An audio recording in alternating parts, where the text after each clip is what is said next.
और बात करेंगे खबरों की। दिल्ली से बड़ी खबर सामने आ रही है। 3 भारत रत्नों का एक साथ ऐलान। चौधरी चरण सिंह का भारत रत्न का ऐलान। वैज्ञानिक एमएस स्वामीनाथन को भी भारत रत्न का ऐलान। पूर्व पीएम नरसिम्हा राव को भी भारत रत्न। तो 3 भारत रत्नों का एक साथ ऐलान किया गया है। दिल्ली से बड़ी खबर सामने आ रही है। पूर्व पीएम नरसिम्हा राव को भारत रत्न मिलने का ऐलान किया गया है। इसके अलावा वैज्ञानिक एमएस स्वामीनाथन को भी भारत रत्न दिलाए जाने की जो ऐलान है वो किए गए हैं। और इसके साथ ही चौधरी चरण सिंह का भी नाम इसमें शामिल है।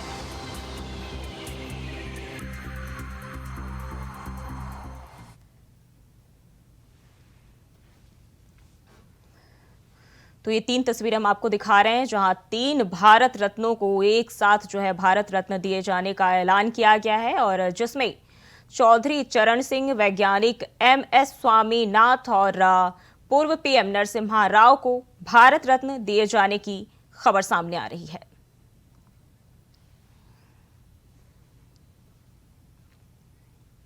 और भारत रत्न के ऐलान पर अखिलेश यादव का बयान। चौधरी चरण सिंह को भारत रत्न देना अच्छा, सभी किसानों को बधाई, अखिलेश यादव ने कहा है। तो बड़ी जानकारी सामने आ रही है। उन्होंने कहा है सभी किसानों को बधाई, चौधरी चरण सिंह को भारत रत्न देना अच्छा है। तो ये अखिलेश यादव का जो है बयान इसको लेकर सामने आया है, जिसमें उन्होंने भारत रत्न दिए जाने पर, चौधरी चरण सिंह को भारत रत्न दिए जाने पर अपनी प्रतिक्रिया जाहिर की है। और उन्होंने कहा है कि चौधरी चरण सिंह को भारत रत्न दिया जाना अच्छा है।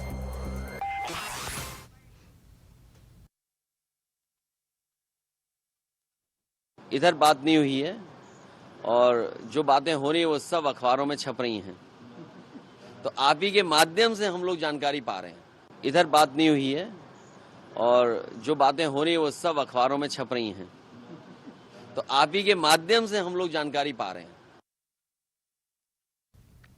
बढ़ते आगे, हल्द्वानी से बड़ी खबर सामने आ रही है। स्थिति का जायजा लेने हल्द्वानी पहुंची मुख्य सचिव राधा रतूड़ी। कहा दंगाइयों के खिलाफ होगी कड़ी कार्रवाई। हल्द्वानी हिंसा पर बोले डीजीपी, जिला प्रशासन से मिले फीडबैक के बाद हमारी 2 प्राथमिकताएं। पहली 24 घंटे के भीतर शहर में सामान्य स्थिति बहाल करना, दूसरी सभी उपद्रवियों को पहचान कर और उनके खिलाफ कार्रवाई करना। तो ये बड़ी खबर सामने आ रही है।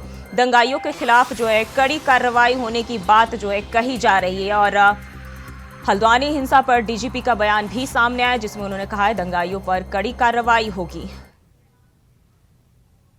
हम लोगों ने यहाँ बैठक करी और पूरा निरीक्षण किया और यही सरकार का व्यू है कि शांति व्यवस्था बहाल की जाएगी, जो कानून है देश का वो लागू किया जाएगा और जल्द से जल्द हल्द्वानी में स्थिति सामान्य की जाएगी। चाहे वो ट्रेन चलाने की बात हो या बाजार खोलने की बात। रेलवे के अधिकारियों से भी हम लोगों की वार्ता हो गई और मेरा आपके माध्यम से हमारे आपके जो व्यूअर्स हैं उनसे भी अपील है सभी नागरिकों से कि कोई अफवाह ना फैलाएं और शांति बनाए रखें और इस प्रदेश की शांति और खुशहाली को बरकरार रखें। आज सुबह चीफ सेक्रेटरी मैम ने और मैंने और एडीजी लॉ एंड ऑर्डर साहब ने यहाँ आके और डीआईजी कुमाऊं और डीएम नैनीताल और एसएसपी नैनीताल साहब के साथ मीटिंग की। सबसे पहले हमने जो अब तक की जो घटनाक्रम हुआ था उसके बारे में जानकारी ली और उसके बाद हम लोग अस्पताल गए, वहाँ घायलों को देखा जो लोग एडमिट थे, सीरियसली इंजर्ड थे।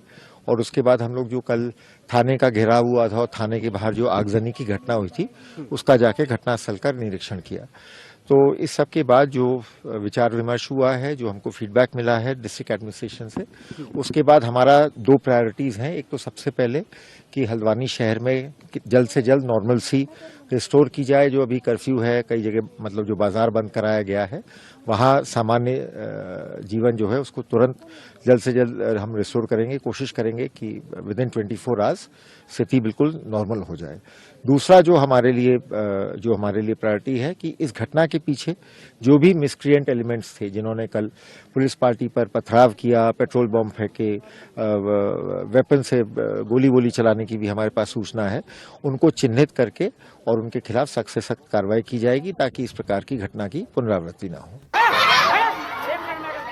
और इसी खबर पर ज्यादा जानकारी के साथ अमित चौधरी हमारे साथ जुड़ गए हैं। अमित, वहां हल्द्वानी की जो हालात है, वहां स्थिति का जायजा लेने के लिए राधा रतूड़ी जो है वहां पहुंची थी, क्या कुछ जानकारी सामने आई है?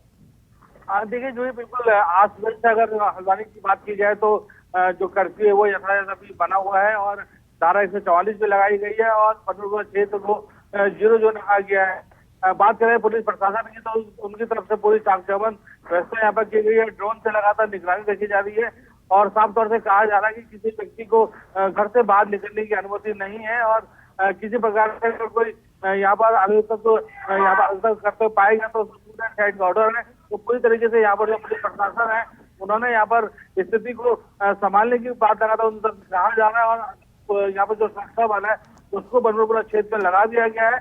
अब पूरी तरीके से यहाँ पर जो उच्च अधिकारी हैं उनकी तरफ से भी लगातार बयान आ रहे हैं कि जल्द से जल्द हल्द्वानी की जो हालातों को सुधार लिया जाएगा और जो आम जनजीवन जिस प्रकार से सुचारू चलता रहा उस पर कहीं ना कहीं लगातार कोशिश करानी जा रही है।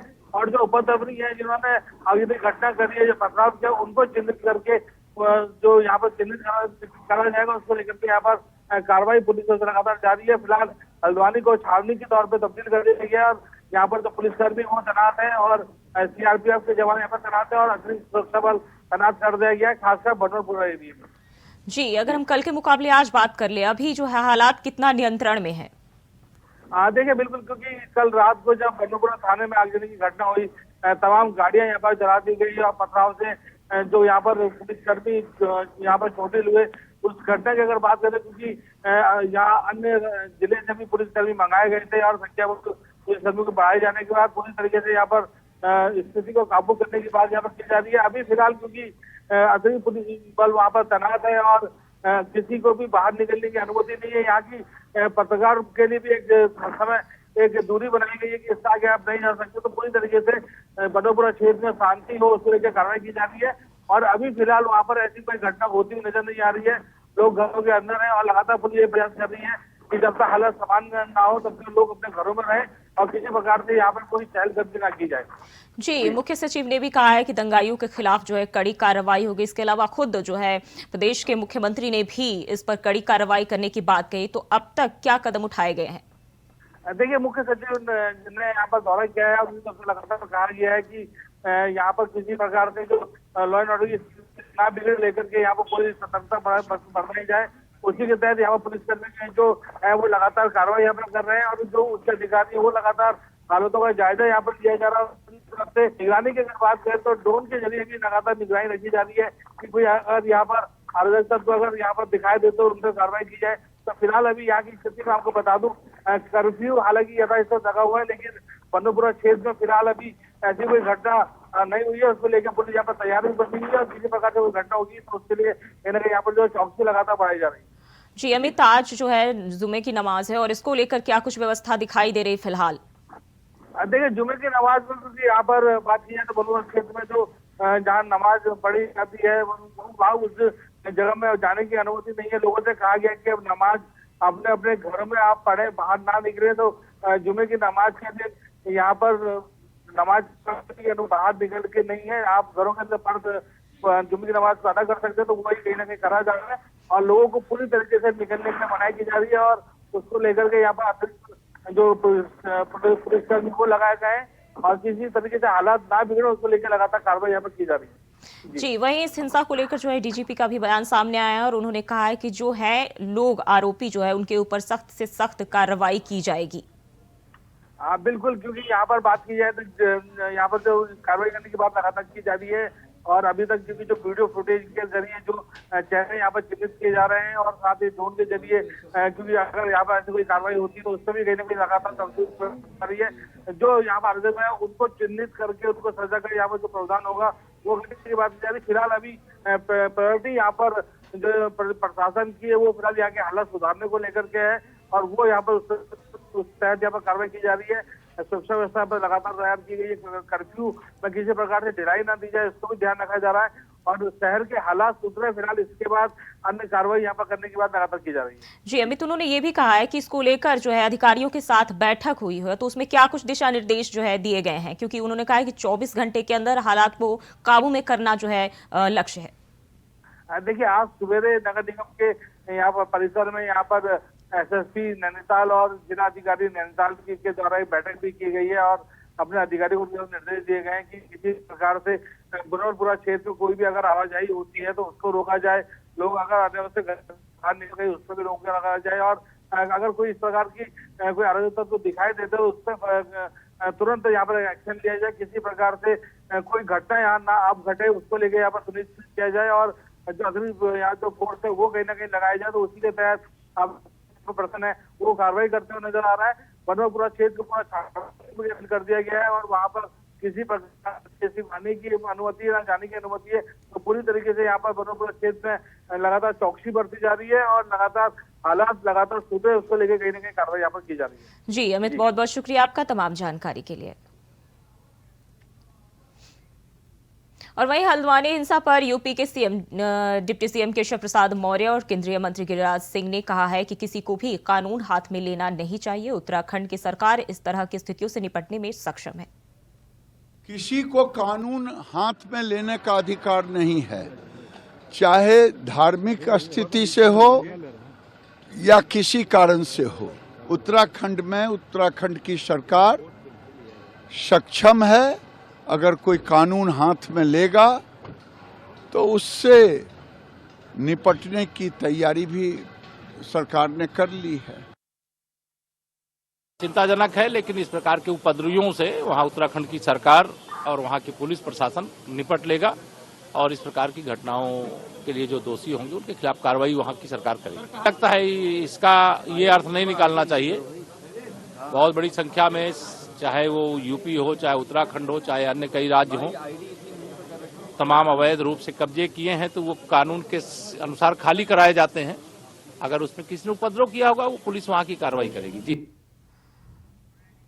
तो हल्द्वानी हिंसा पर डिप्टी सीएम, उत्तर प्रदेश के डिप्टी सीएम का भी बयान सामने आया है, जिसमें उन्होंने कहा है कि मुख्यमंत्री जो है पुष्कर सिंह धामी खुद इससे निपटने के लिए सक्षम है।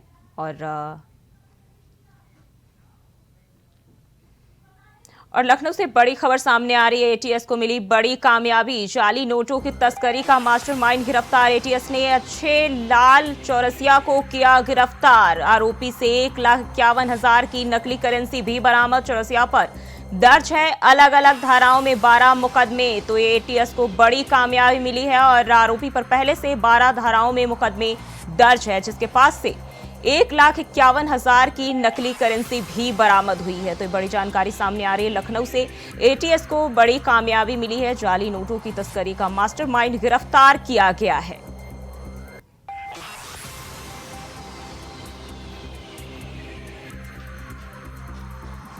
तो लखनऊ से खबर सामने आ रही है, जहां आरोपी के कब्जे से 1,51,000 की नकली करेंसी भी बरामद की गई है। और बता दें कि चौरसिया पर अलग अलग धाराओं में 12 मुकदमे दर्ज है। तो एटीएस को बड़ी कामयाबी मिली है। जाली नोटों की तस्करी करने का जो मास्टरमाइंड है उसे एटीएस की टीम ने गिरफ्तार किया है।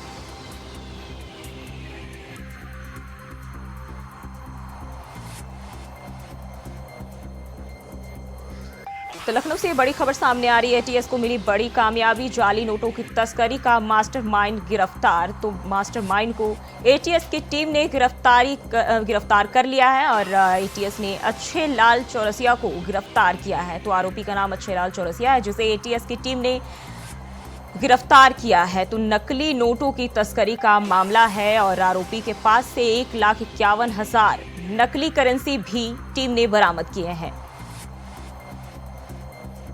बताया जा रहा है कि उस पर पहले से ही अलग अलग धाराओं में 12 मुकदमे दर्ज हैं। और लखनऊ से खबर सामने आ रही है, एटीएस को बड़ी कामयाबी मिली है। जाली नोटों की तस्करी का मामला बताया जा रहा है, जिसमें मास्टरमाइंड जो है गिरफ्तार किया गया है।